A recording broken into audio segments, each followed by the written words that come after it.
Sa wakas mga kababayan ay posible nang magsimula itong Senate Blue Ribbon Committee hearing at posibleng ipatawag na nga itong 18 na brave soldier at ang ilang mga sangkot ng mga gabinete ni Bongbong Marcos Jr. Naku po, napakatindi ho nito na kailangan ho abangan ng sambayan ng Pilipino dahil ito ho ang inaabangan ho natin mga kababayan na mapanagot ang totoong mastermind dito sa napakatinding korupsyon na nangyayari ho sa ating bansang Pilipinas. Eto, pakinggan ho natin dito ang paliwanag ni General Macanas.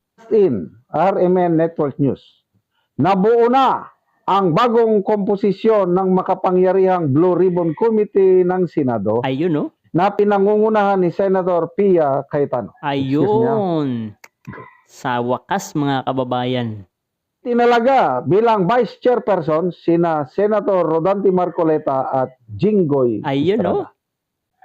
Kabilang naman sa mga miyembro ng committee sina Senator Bongo, Mark Villar, Robin Padilla, Chis Escudero, Camille Villar at Amy Marcos. Naku po.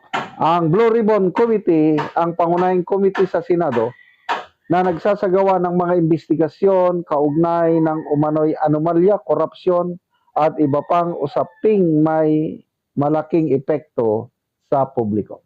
Ito na naman ang panibagong iiyakan ng ilang mga senador kasi kahapon mga kababayan, nag-iyakan yung 11 senador kay Senator Amy Marcos. So, yung naunang mga ulat po tungkol dito is Pia Cayetano ang chairman, vice chairman naman si Senator Ping Lacson. Kaya lang later on nagsalita si Senator Lacson, sabi niya hindi niya tatanggapin ang pagiging vice chairman. Dahil ba sa ano bang rason? Bakit ayaw niya? Delikadesa, pagtatampo, o I don't know. Ngayon, tampurorot pala si Lacson. ako, tuwan-tuwa. Answered prayer na naman. Yes. Kasi, yung talaga kay Senator Marcoleta as Vice Chairman, wow! Alam naman ho natin, pag si Senator Marcoleta ang nandyan, walang paligoy-ligoy, patawag lahat ng mga pinangalanan dito sa issue ng flood control. Parehas na abogado. Yes, oo. Tama, yan ang maganda. Grabe, no? Super lakas. Kumpara dito kay Lacson, kay Tota Soto, mga kababayan, hindi, wala naman itong experience ng pagiging abogado. Kaya okay lang dito. Nung nakaraan, Lacson ang chairman, ang vice chairman niya si Erwin Tulfo. Oh, di ba? Wala, hindi sila mga abogado. Ano, alam nila sa batas. Kaya nga. But anyway, ang ibig sabihin nito mga kaibigan is, gumugulong na po ang hustisya dyan sa nakawan sa flood control project. Yan. Yung matagal na itinago nila o tinakpan nila ang katotohanan. Magkakabukingan sa wakas, lalabas na. Sa wakas. Kung mayroong exciting ngayon nga inabangan ko, hindi na ako masyadong excited sa impeachment trial sa totoo lang. Bakit? Alam naman natin ang alam na natin ang resulta ng impeachment trial ni BP Sara. May duda pa ba? Anong kahinatnan sa impeachment trial ni BP Sara? Wala na. Panalo na si BP Sara. Sa bilang pa lamang mga kababayan ng susuporta kay BP Sara, panalo na. Kaya hindi na talaga kaabang-abang. Ang mas kaabang-abang talaga itong sangkot sa matinding korupsyon mga kababayan. Kaya wala na akong excitement sa impeachment trial. Siyempre, manonood pa rin tayo. Ang exciting part na ngayon is yung resumption ng flood control scam investigation. Ayun. Brave 18 Marines. Pasok. Matagal nang naghanda. Anong buwan ba lumabas ang kalimutan ko na. 3 months ago? Nung nagsalita ang Brave 18 Marines. Estimate ko lang yun. Wala, puros investigasyon ng NBI, o sabi niya, ombudsman, instead na sila yung pakinggan para imbestigahan na, wala, ang inimbestigahan, mga background nila, mga awol, ano pa yung sinabi ni Ombudsman Boying Rimulya, ang 5 daw, may murder cases. Nasaan na yung murder case ng 5 kasama sa Brave 18 Marines. So, kasi yun ay gawa-gawa lang ni Boyeng Remulla. Nang sa ganun ay matakot itong mga Marines na ito para i-atras na nila ang kanilang mga pahayag laban dito sa mga korap na mga buwayang mga politiko. Wala na. So, anong ibig sabihin nun? Paninira sa credibility oo. ng Brave Tama yun. 18 Marines. Ano ba yung rason ni Senator Lacson na huwag niyang patawag? Dahil baka daw ma-cite in contempt yung Brave 18 Marines at kulang ang space sa detention facility sa Senado. Ano ba yan?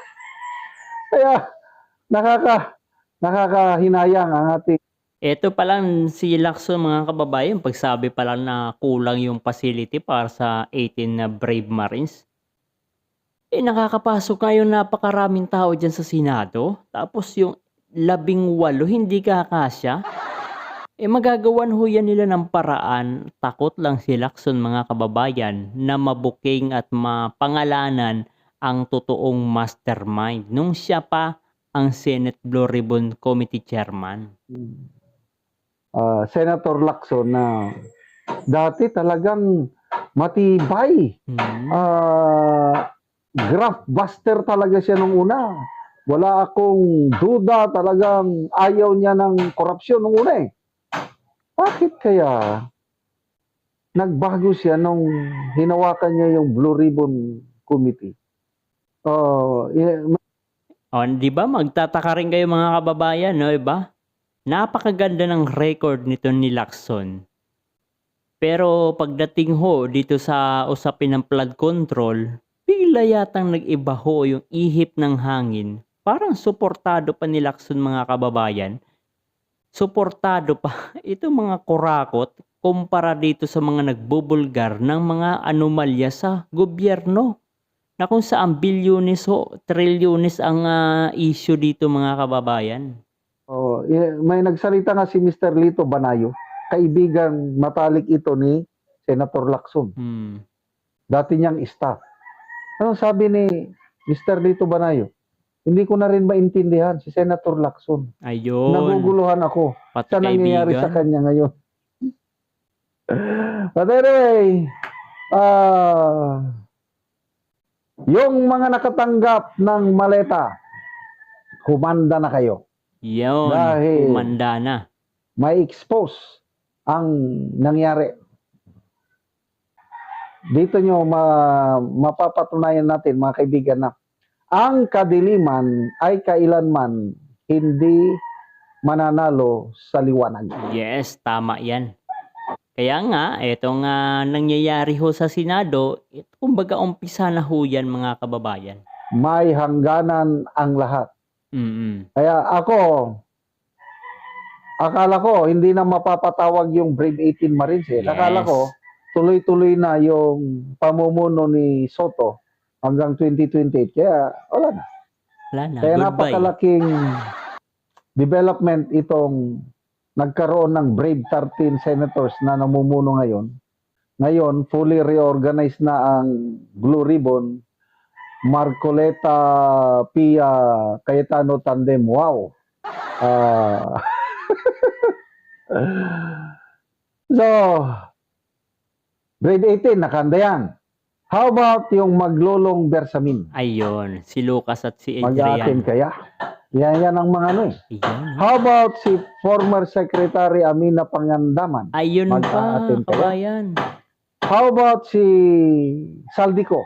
Ayan, Dahil isa pa. papayagan daw na mag-attend via Zoom Via meeting. Zoom. Basta makakuha siya ng sworn statement sa bansa na kinaroroonan niya ngayon. Oh, wow. So, what a beautiful day that will be kung kumpirmahin ni Saldico na sabi niya, totoo ang sinasabi ng Brave 18 Marines, patay sila ngayon.